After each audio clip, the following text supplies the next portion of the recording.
try to dig your way out of this one there, Godot.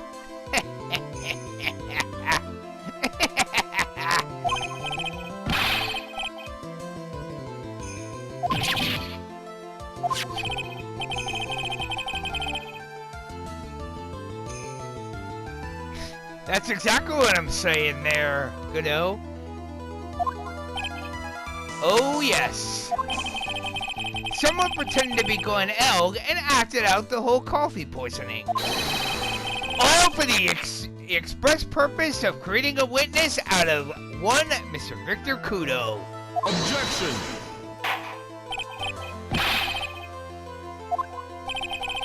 Isn't it obvious?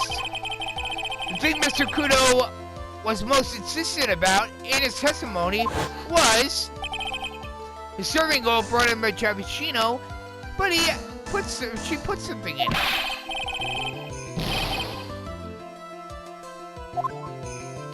There you go. There was one and only one reason to show Mr. Kudo this fake poisoning. To show Maggie Bird in the act of poisoning the coffee. Objection! Am I insinuating that the waitress in the old man's story was a fake as well? Yes! That's exactly what I'm saying. That's exactly what I'm insinuating.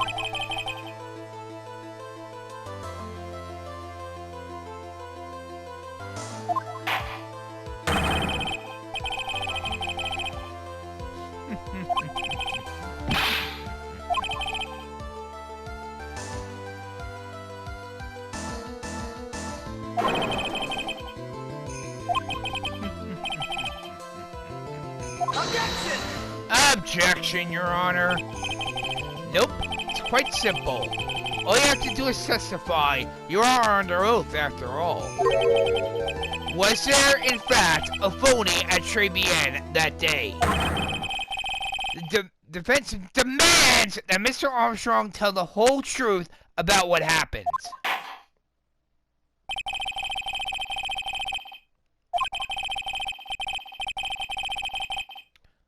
Mr. Armstrong, you will accurately explain in detail the events in the restaurant that day.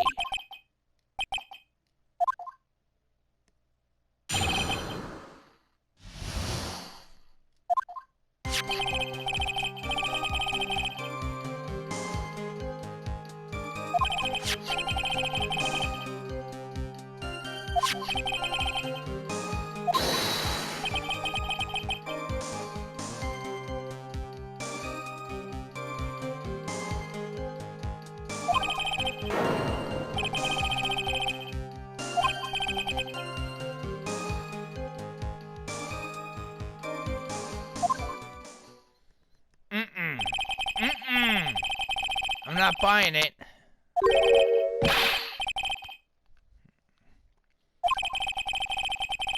Sorry, I'm not buying it.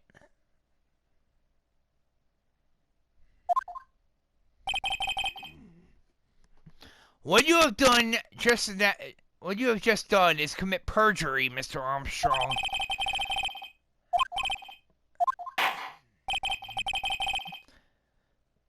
Gladly, Your Honor. He took that perjury charge a bit too well. And I'm guessing he'll be in much more serious trouble after this cross-examination.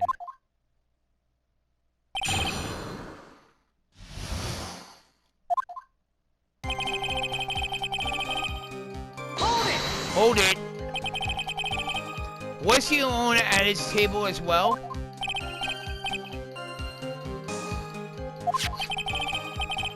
Yet the defendant, Miss Bird, remembers it differently. She swears that there was another man at the victim's table. Objection!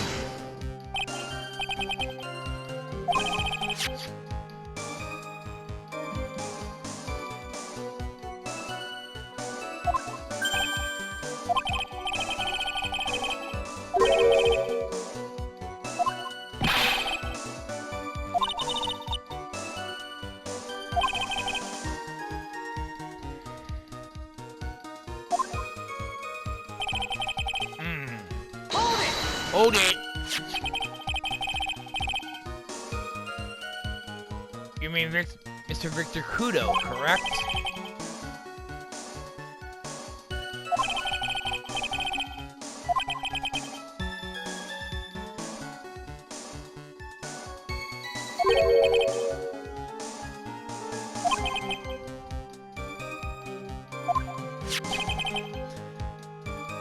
So Mr. Kudo arrived at the restaurant around the same time as the victim.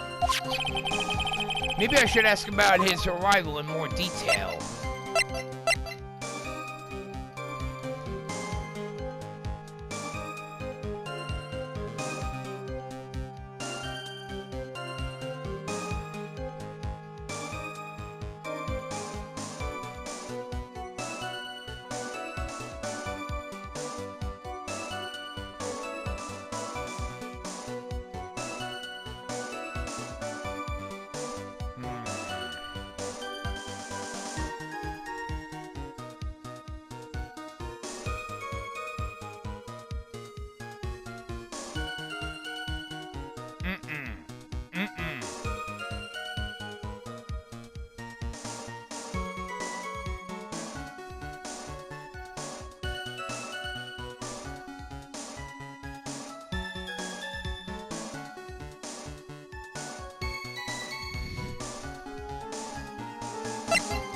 Now we know how many minutes it was after.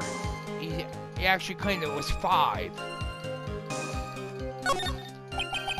Out of curiosity, about what time was it when Mr. Kudo arrived?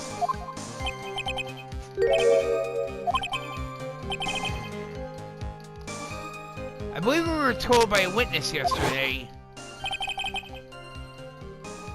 around 2:25 p.m. The detective actually stated that.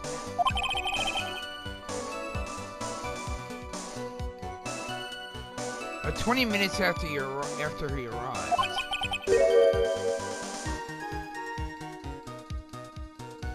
So it was around 2 to 2:10. Just after 2, huh?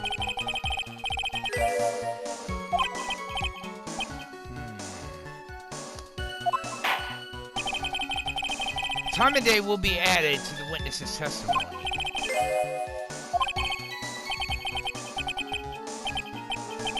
Actually, yes, that is indeed French.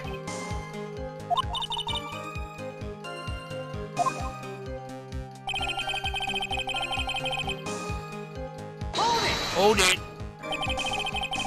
Are you absolutely sure about the time?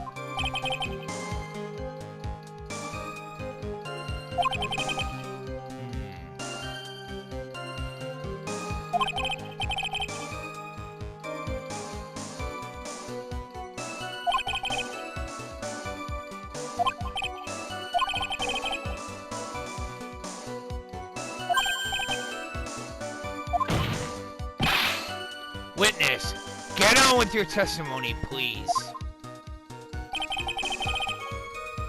Hold it! Hold it! So your only customers were the victim and Mr. Kudo? Objection!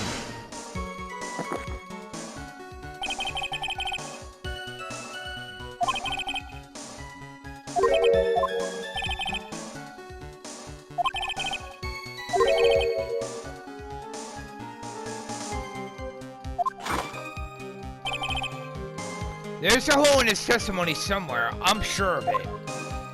And I'm gonna find it. That's the last thing I do.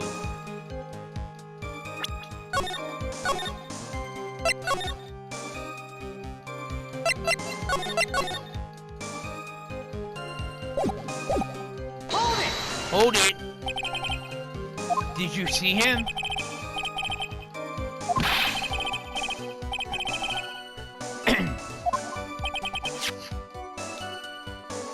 Presumably the defendant heard that too, as well, correct?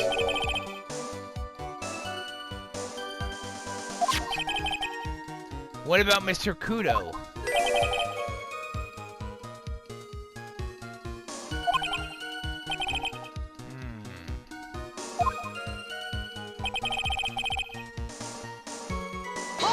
Hold it. What were you doing at that point? Without any customers, you must have had some time to kill.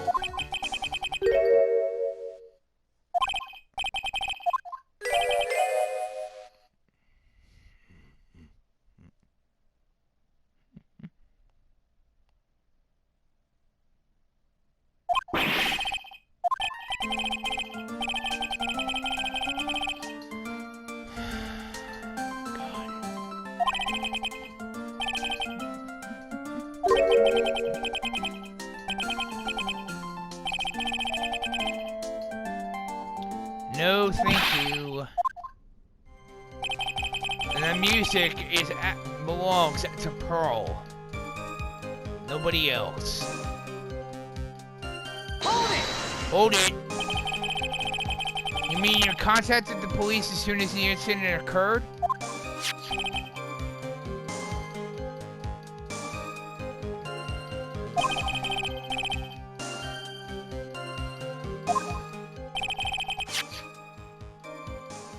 Purpose of this phony victim's performance was so that the old man could see it. Once the incident occurred, this opportunity would completely disappear.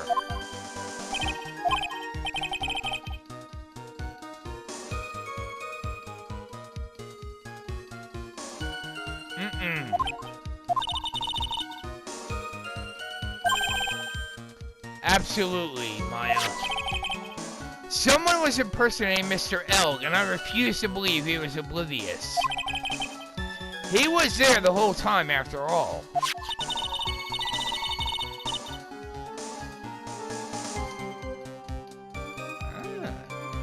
That's very true there, Maya.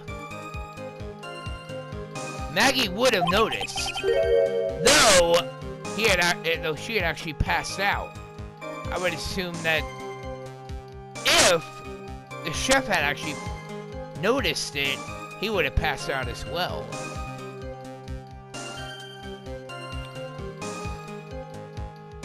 She fell unconscious when the incident occurred, remember?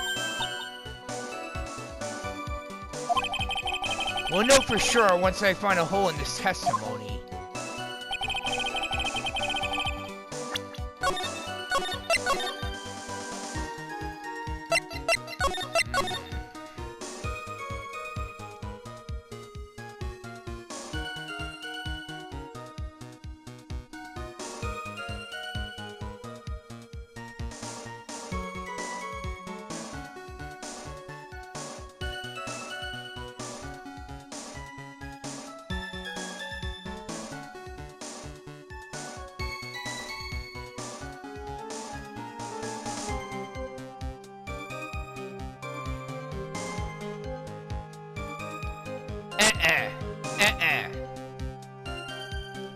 I'm not buying it. I'm not buying it.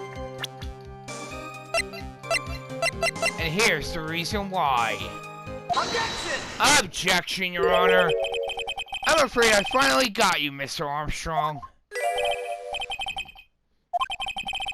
At the time in question, the victim was listening to the radio with his earpiece. The show he was listening to was Millionaire Radio. Each week, they announced the winning numbers of the $500,000 lottery ticket.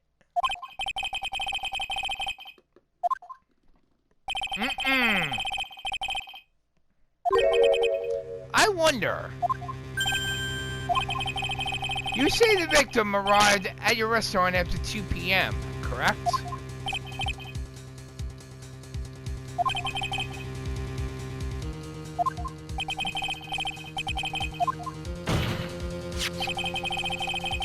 That show is broadcast live at 1:30 p.m. and it claims to be the most thrilling 10 minutes of your life. Bingo!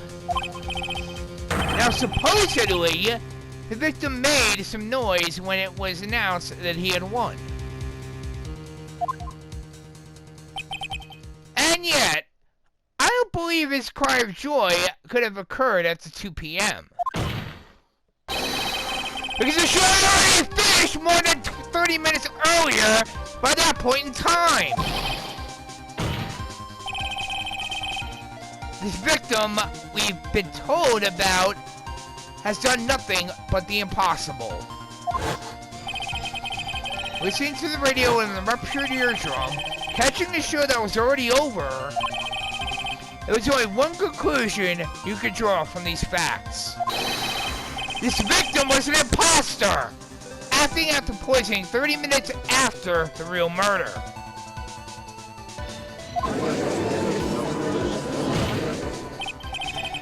Yes, there were two Glen Elgs in Tribulations that day. The real Glen Elg, now dead, had been poisoned by the real killer, and the phony Glen Elg acting out the event for Mr. Kudo to witness.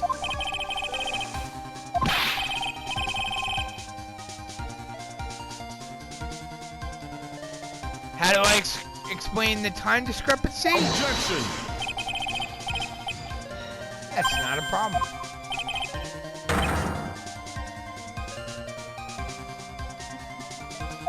Sure about that, Godot? Fine, let's recap then. According to imaginative theory, so you say, Godot.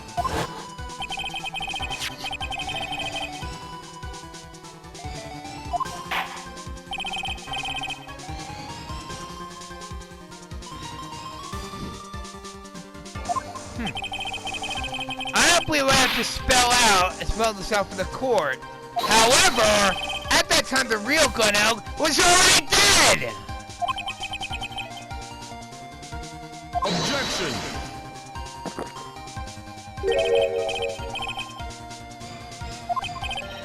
What?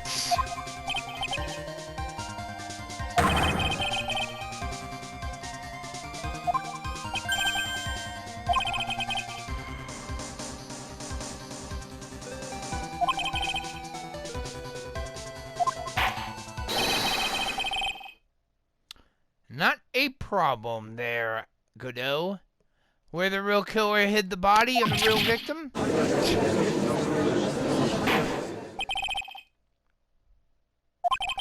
Yes, I'm aware of that, Your Honor.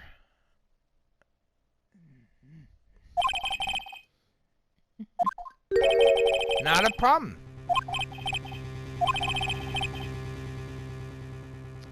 I have no intention of using conjecture there, Godot. Fine.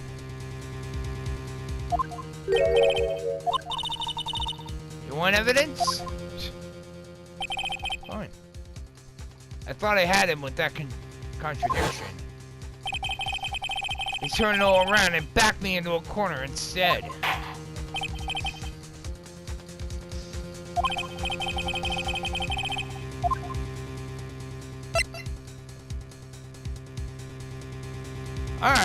Alright.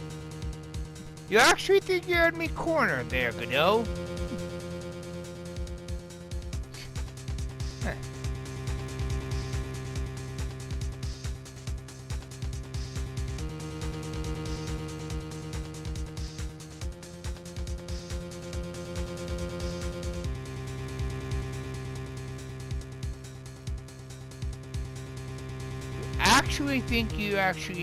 You actually think you had me cornered there, you know? Sure about that?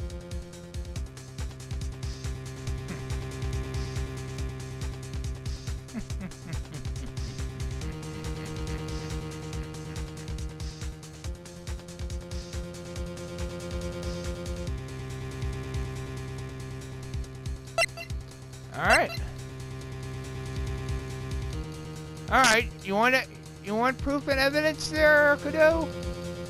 I'll be glad to present it. There you go. It would have been too dangerous to take the body outside. Obviously, the body must have been somewhere inside Tribulations.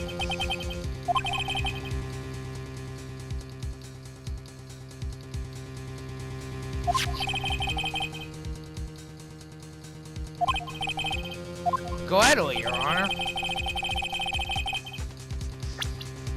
Inside the kitchen, obviously.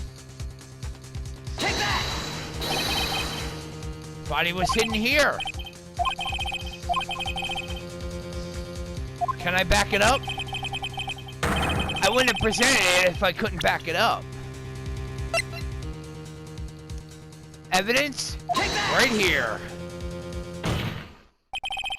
Mr. Armstrong, do you recognize this bottle?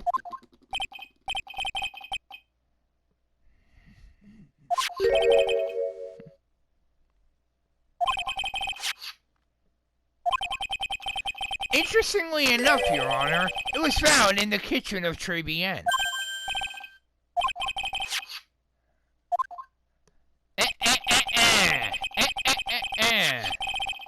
This bottle does not contain aromatherapy oil, Mr. Armstrong. No, it contains a medication. I'm sure everyone remembers, don't they? Then Mr. Elk visited a clinic and was given medication that day. Oh, I'm quite serious there, Godot. I am very serious right now. The defense had the contents of the bottle analyzed, and I have the lab results right here. The contents of the bottle matched the prescription that was given to Mr. Elk. Glenn Elk's murderer hid the body in the restaurant kitchen, at which time this bottle fell out of the victim's pocket. Mr. Armstrong, when the incident occurred, didn't you say you were in the kitchen? Yes, you know what I'm about to say. It was you who hid the victim's body. You did a fine job pretending to defend my client, Maggie Bird. However, you were setting her up to take the fall behind the poor girl's back.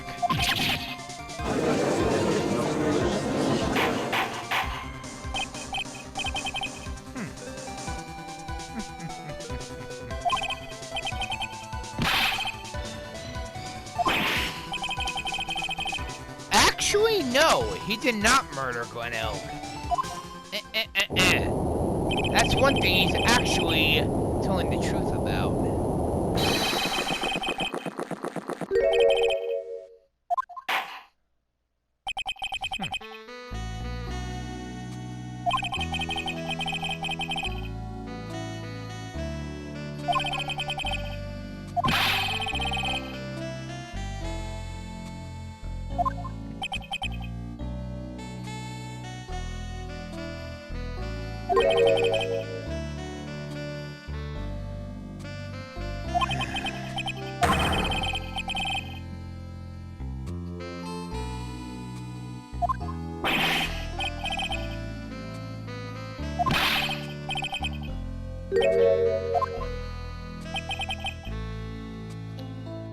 That's not French, Mr. Armstrong, that's Spanish.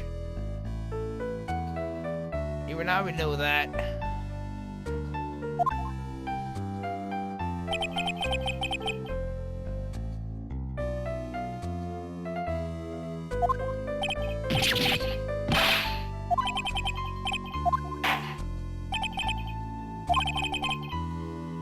All right.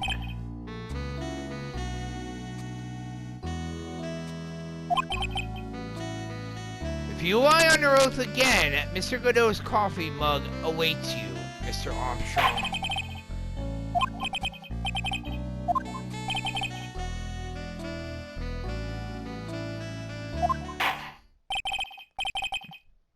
Begin your final testimony, Mr. Armstrong. And do not tell me any more lies. I will see right through every last one of them.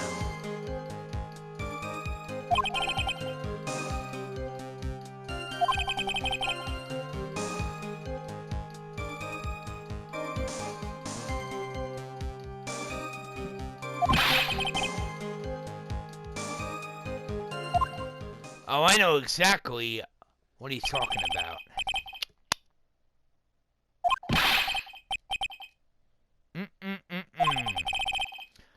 Let's try a different question then. When Mr. Elk died, was he really the only person at his table?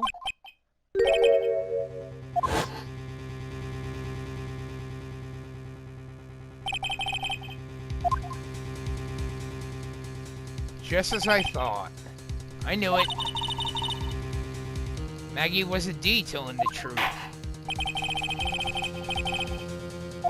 Gladly, Your Honor. There's just one more thing I need to do. I gotta break this guy and get him to tell us the name of the real killer.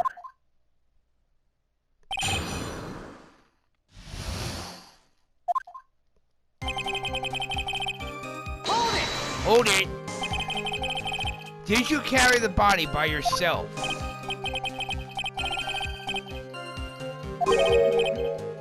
Maggie as well? That's very true.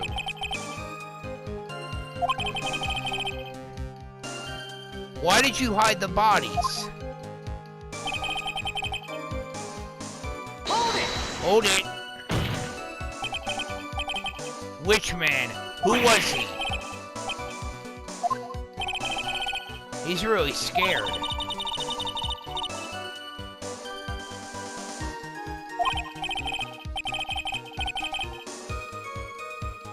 If he won't tell me, I'll tell him.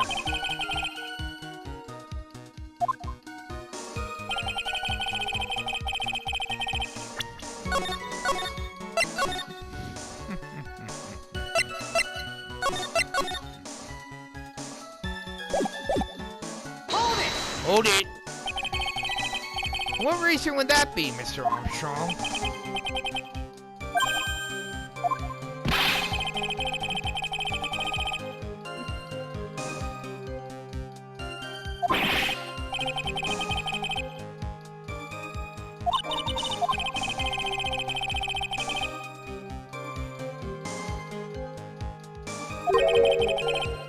I just have to prove it with evidence. Hold it! So you're claiming that all you did was hide the bodies, is that correct? If we are to believe you, Mr. Armstrong, you must tell the court everything. You must make clear the identity of the man who ordered you to do this.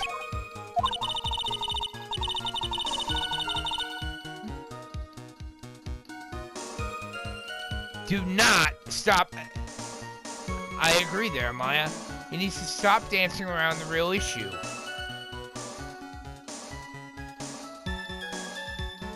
He also needs to stop beating around the bush. He really doesn't want us to tell. He really doesn't want to tell us who the killer is. That's a good idea there, Maya.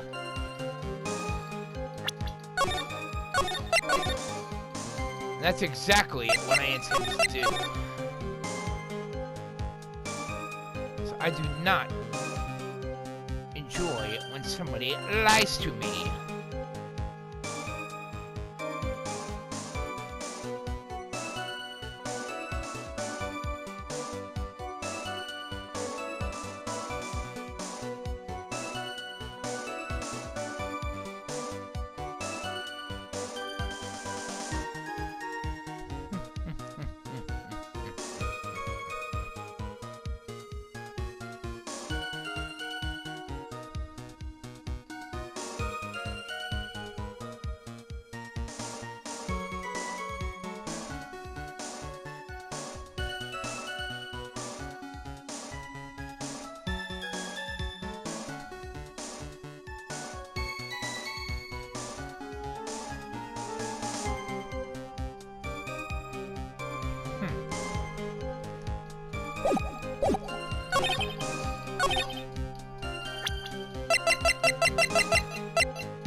Objection, Your Honor.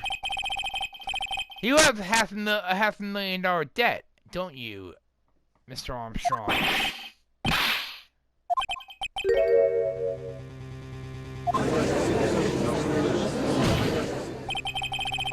This is Mr. Armstrong's Achilles heel.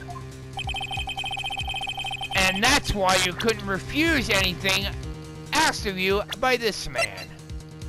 Take that! A $500,000 loan from a black market loan shark. And you had no way of paying it back, did you? That's why you were forced to do anything this man told you.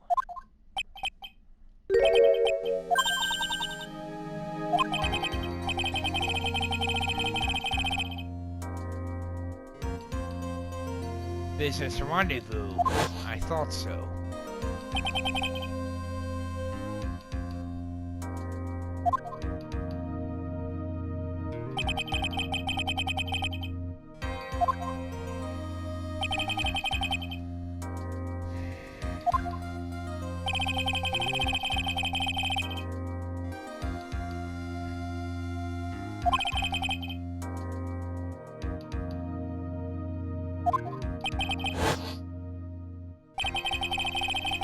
I think we can clearly say, I think we can safely say that the man who forced your hand was Mr. Furio Tigre.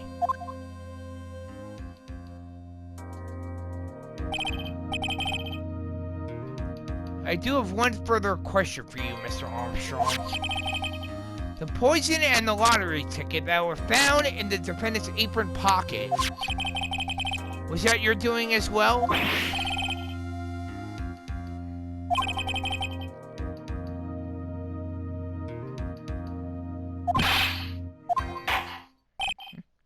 Mr. Godot, you will summon this Furio Tigre as a witness immediately. I doubt that can be arranged in it. So we will adjourn for now.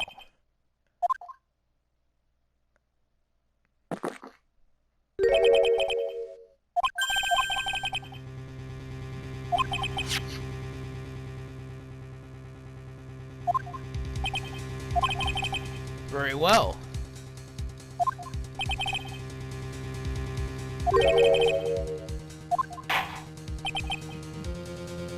Alright. We'll resume once Mr. Tigre is ready to take the stand. Very well.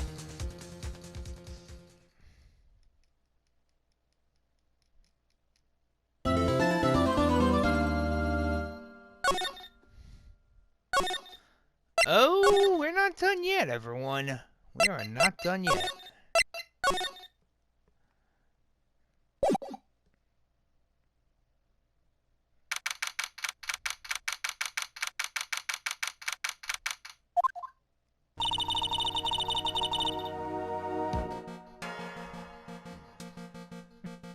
Everyone, I will be right back.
Let us continue, shall we?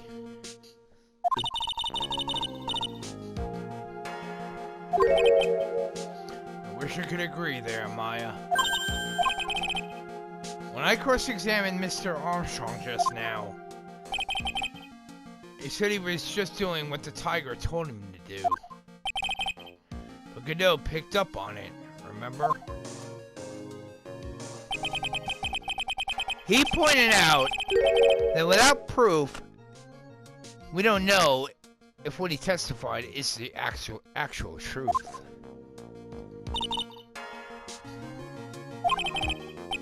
I don't know. But if that's the line the prosecution takes, we could be in trouble. I get the feeling that we don't have the case-making evidence we're going to need. Ah, greetings, detective.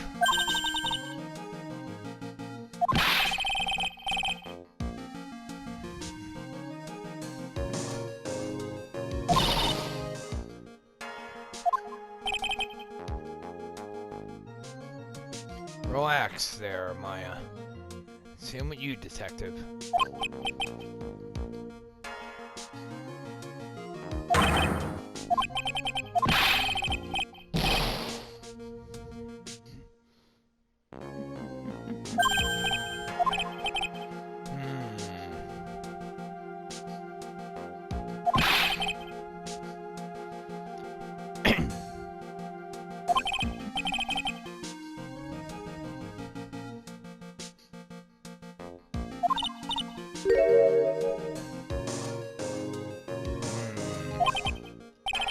True.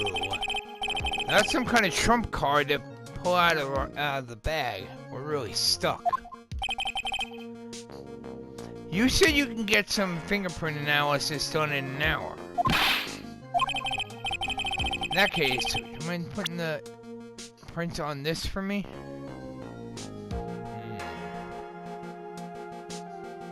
Let's see. Give me a moment, everyone.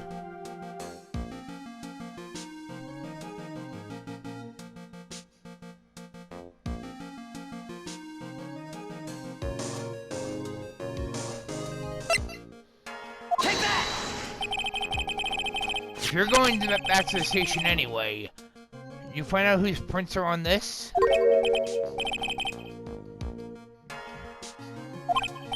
Yes. I think it's time we solve the last mystery of who the prints on it belong to.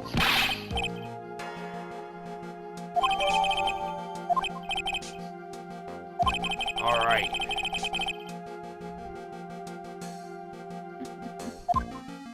Oh, I have no intention of losing any case.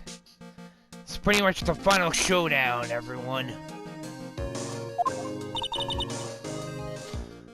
It's the final countdown. I apologize, everyone. I had to do so. I couldn't resist. It's time to separate the phonies from the real ones.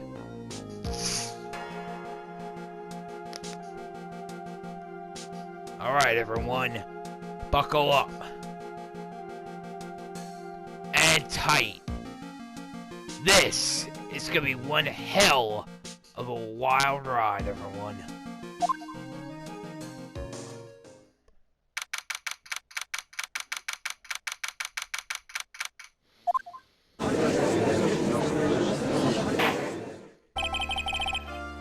Court will now reconvene.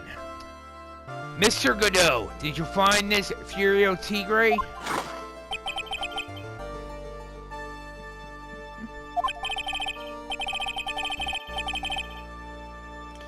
This guy's name may be Furio Tigre, but come on.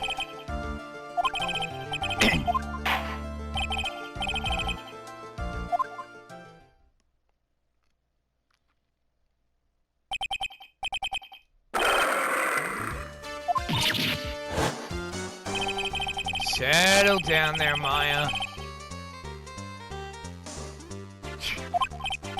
Come on.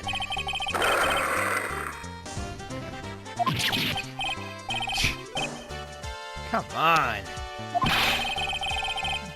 They're actually...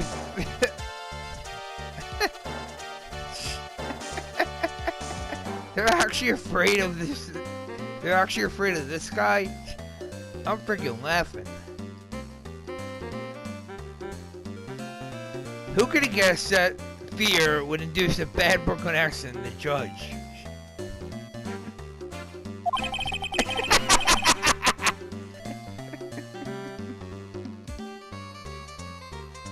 What's actually funny, everyone, I had to laugh because I'm actually a New Yorker myself. I'm not from the city, but still. I think you got my point. Ha!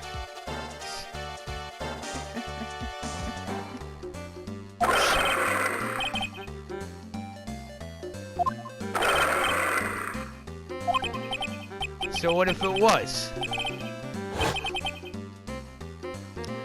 Hell no! What?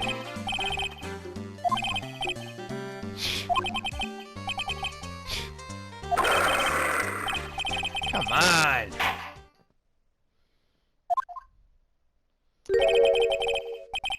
Thank you, Godot.